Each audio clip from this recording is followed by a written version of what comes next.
Hi guys, and welcome back to the channel. I'm Steve, and in this video we're going to be talking about the 5 top tips that I can give you about tackling that dreaded pile of shame. I'll see you in a second.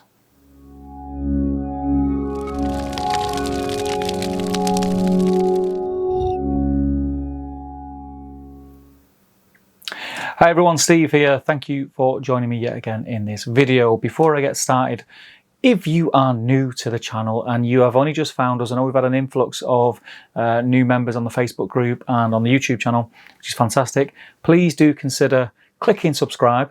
And also remember, if you do click that little bell, you'll be notified every time I release a video. But loads of stuff happening at the minute. There's a new series starting, there's videos every other day, and we have live streams as well throughout the week, which are a lot of fun and a good place to hang out. So this video, I'm going to be covering my 5 top tips for trying to slog through that pile of shame. You know what we're talking about. We all have sprues and sprues and sprues of toys that have just amassed over the years of us collecting, buying job lots on eBay, or impulse buying stuff when a new game comes out, popping it in a box, putting it on a shelf and thinking I'll get to that at some point, and it never ever happens. We're all victim to this. We do it all. There is the odd exception to the rule. Don't trust them people, that's very odd. But yeah, we all have a pile of shame, and it's a nightmare to get through. And I think it's in human nature to look at it and sort of just put it into your peripheral vision and not have to sort of look at it all the time and keep saying to yourself, yeah, I'll get to that, I'll get to that. And you never will. You keep buying more and more toys, and that pile grows and grows and grows. And I, for one, I'm really bad for doing this. I'm terrible at it. My pile of shame is absolutely shocking. There's boxes and boxes and boxes of it. I am trying to work through it. Having the channel means that I have to try and keep up with trends and buy the new stuff when they come out and feature it on the channel, so I do buy a lot of stuff.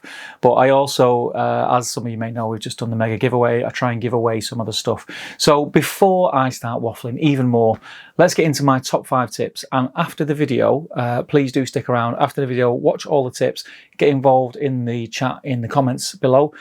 Give us a thumbs up, because it really helps. It helps more than you know. Get involved in the chat though, and let us know what you do, your little tips for smashing through that pile of shame. Let's get stuck into number 5. Number 5 is a fairly obvious one, and probably one of the most difficult to do. Stop buying minis. Stop buying minis. Just stop. Stop it. Every time you buy new miniatures, it adds to this pile of shame. Now, I know if you're like me, that does sound daunting. I've been pretty good lately, because I went through a phase around Christmas where I was just buying things left, right and centre, new systems, starter sets, and it just got a little bit silly. And I'm looking at the pile of shame just from 3 months ago, and that's big enough. Never mind my whole pile of shame. So try and set yourself a target. Maybe start off small. Say, right, for a month, 4 weeks, I'm not going to buy anything, and I'm going to try and chip away at this, what I've got that needs painting, and see if you can get through that. If you can get through that, have a break from it, then go and do a little bit of shopping or whatever, and then set yourself another target of maybe up it. Maybe try and go 2 months where you don't buy anything, because we do, as hobbyists, just spend money willy-nilly, which is great, because it keeps the hobby going. It keeps these companies to manufacturing and coming up with new toys, which is fantastic. But at the same time, we must all have hundreds of pounds worth of stuff on our shelves in drawers that we just don't use. So just do this every now and again, and it will seriously decrease your possible pile of shame for that year. Try and have 4 weeks off. I've gone 4 weeks now and I've not bought anything.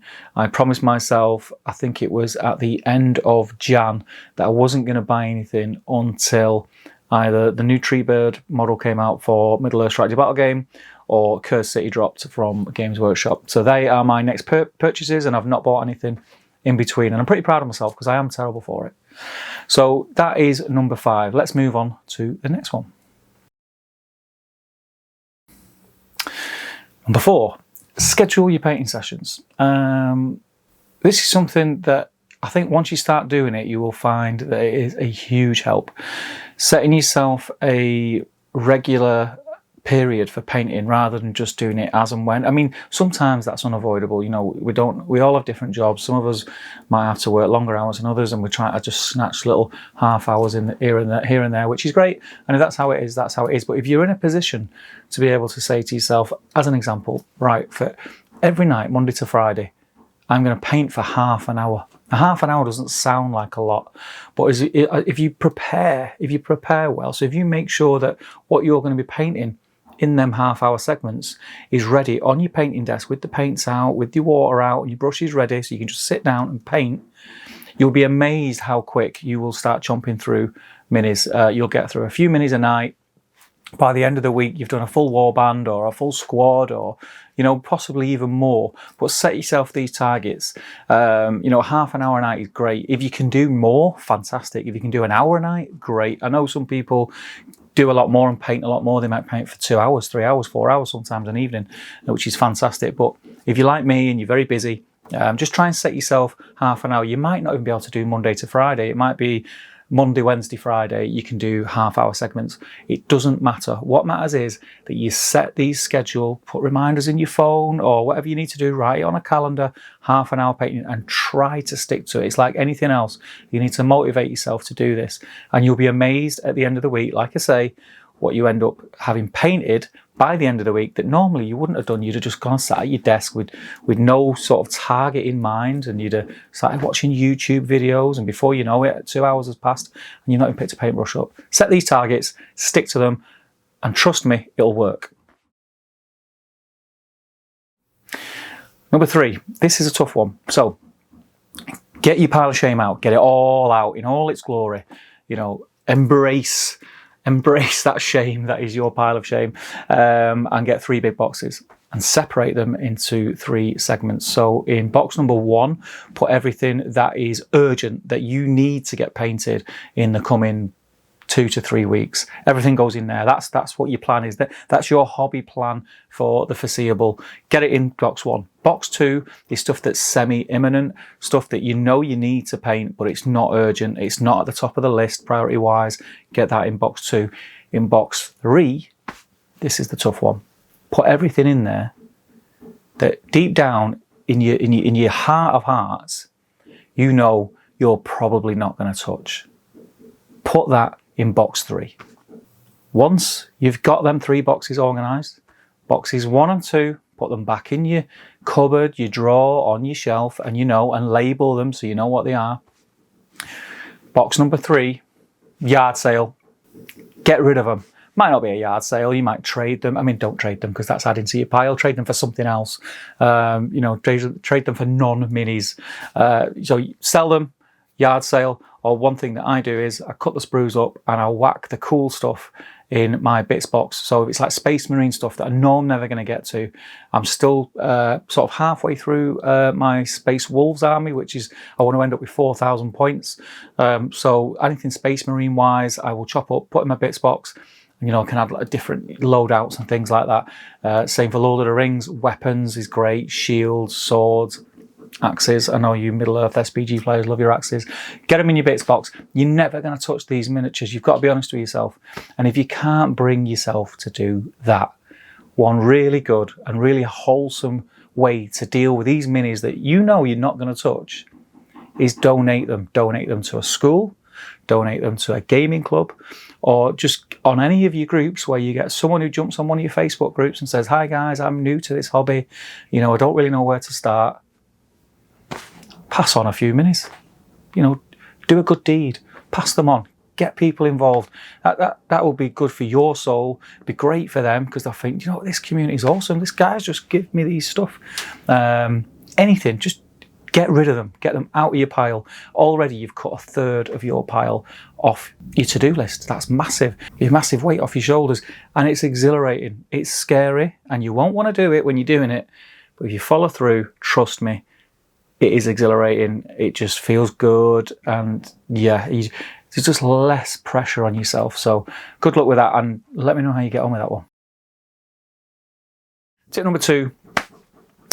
Again, this is fairly obvious, but it's something that I do a lot. So my Space Wolves, which I mentioned previously, is a big army. I've got a lot of miniatures.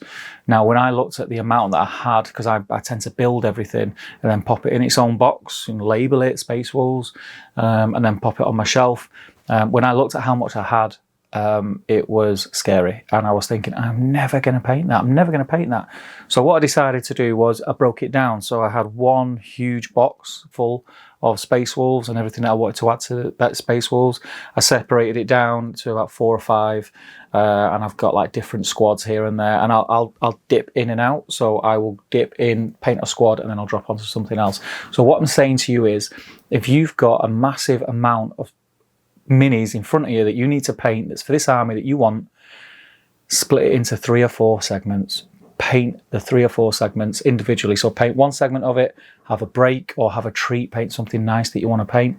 And it's a lot easier to do these smaller projects that equate into the one big one than taking on the whole task as one daunting big mission of a paint job. This is probably, out of all 5, I think this is definitely up there. I think this is the one that most people will be able to do quite easily, and most people will get more out of when it comes to in your own mind satisfaction and thinking that you're sort of putting a dint in your backlog. It also highlights that thing that if you've got a big daunting task in front of you, it's not fun. It's not fun. We do this as a hobby. This should be fun. So painting these smaller tasks, painting smaller squads rather than a full army at a time, make it fun, enjoy it. That's what this is about. And don't forget that, because that is something that you always need to remember. If you're not enjoying it, take a break. Number 1 is something that somebody mentioned to me only the other day. I'd never thought about it. It makes complete sense, and I can totally relate to it. So I was having a chat to Byron from Artist Opus. If you've not checked out their YouTube channel, check it out. They are the creators and manufacturers of the amazing brush sets that they do with the new Series D dry brush, which are out of this world. But go and check them out on YouTube. Byron we were talking, I can't even remember why we were talking about backlogs, but Byron was saying one of the good things to do is to have a clean desk. Now, clear your desk. When I say clear your desk, it's not tidy it up, wipe it down, sort of make a circle of space for you to work in. I mean, clear your desk, get everything off it. So if you're painting a squad, or let's say you're painting 6 miniatures in this that you're next to sitting, all you need to have on that desk is them 6 miniatures, the paints that you're going to use for those 6 miniatures, the brushes, and a pot of water. Everything else off. Any paints that you're not using, paint racks are great, and if they're nice and neat, great. But if you're anything like me, you end up taking paints off and putting them on your desk, and you never put them back, and then you just end up with a mass of paint pots that you're not using at that particular time around you. Get rid of it. Have a clear desk, have a clean desk, and you'll be amazed in the mindset it puts you in. The only way that I can relate to this is times when every now and again I have a big clear out of my man cave, because it does just get messier. I do everything in here. I film in here, I build in here, I paint in here, I do everything in here. And it does get quite messy, but every month or so I have one day where I come and I clear everything out and I clean everything down. That first paint job after the clean out, when I sit at my desk and it's clean, there's nothing there except what I'm painting. I always have fun painting. It always feels fresh and I don't feel pressured, and it's just great. So that is a really good piece of advice. Only have in front of you what you're working on at that particular time. Don't have your next project there, on painting handles waiting to go. Get it out of the way. I'm not saying throw it away or anything, just put it out of sight. So put it off to the side, put it on another desk behind you, just so you can't see it. And it really does put you in a good mindset to paint. And that is it. That's my 5 tips for smashing through that backlog. I'd be really interested to know what you guys do, how you motivate yourself. Do you have any tips and tricks that you use that's in your head? Do get commenting below. It would be really good. This is a topic that we all know about. We've all got this pile of shame. It's just a fun little video that I thought I'd share with you guys, because I've got a massive pile of shame, and I was thinking about, right, I need to do this, and this. And I thought, you know what, make a video about it, let's chat about it, because other people may have tips and tricks that put me in good stead, so I can smash through my pile of shame. I'll be having a clear out today, and box 3 will be getting sold off or donated somewhere or something like that. And I urge you guys to do the same. Do let me know how you get on. Let me know if any of these tips and tricks would help you. And yeah, like I say, let me know how you guys deal with it. But that's it for me from this video. I will see you all again very, very soon. So take care and keep washing those hands.